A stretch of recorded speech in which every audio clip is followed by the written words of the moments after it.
A federal judge has ordered the release of more surveillance video from inside the U.S. Capitol building on January 6th.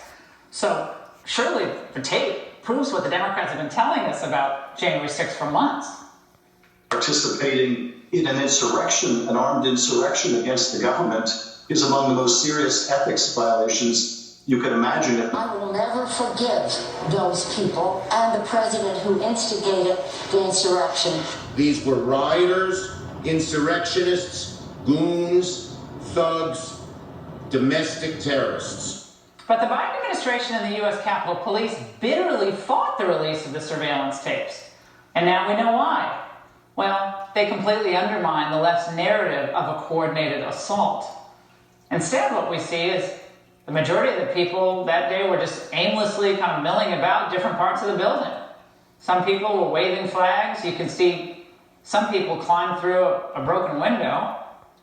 Most are holding up their phones, recording it all, taking selfies. One of the videos shows the crowd dispersing and orderly filing out of the building as the police just look on. Here now is Newt Gingrich, Fox News contributor, former Speaker of the House.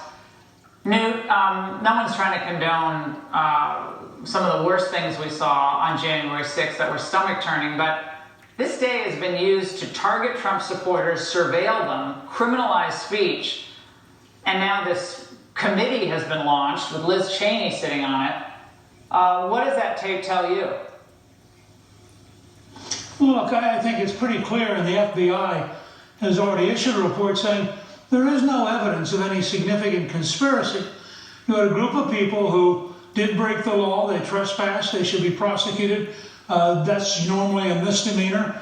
The only person killed was an Air Force veteran, a woman who was killed by a Capitol policeman.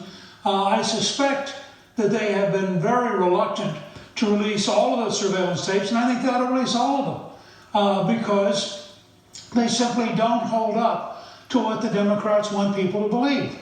The Democrats have a huge investment in trying to describe January 6th as an insurrection. It was stupid, it was illegal, people should be punished for having participated, but you compare that to a summer of Black Lives Matter, looting, burning, attacking, and in some cases killing people. It strikes me that this is a remarkably one-sided interpretation of what matters. And I think, again, it fits the entire Biden pattern. They won't tell you how many people have come across the border illegally. They won't tell you how many of them have COVID. They won't tell you how many of them have criminal records. They won't tell you where they're going, where they're shipping them to. This is just part of the same general pattern of covering up, lying to the American people, and trying to govern like a petty dictatorship. In the House, clearly, you have a Pelosi dictatorship that bears no resemblance to the House in historic terms. So I think they should release the tapes. Let the American people look at it. Let the American people decide. And there's other news coming out.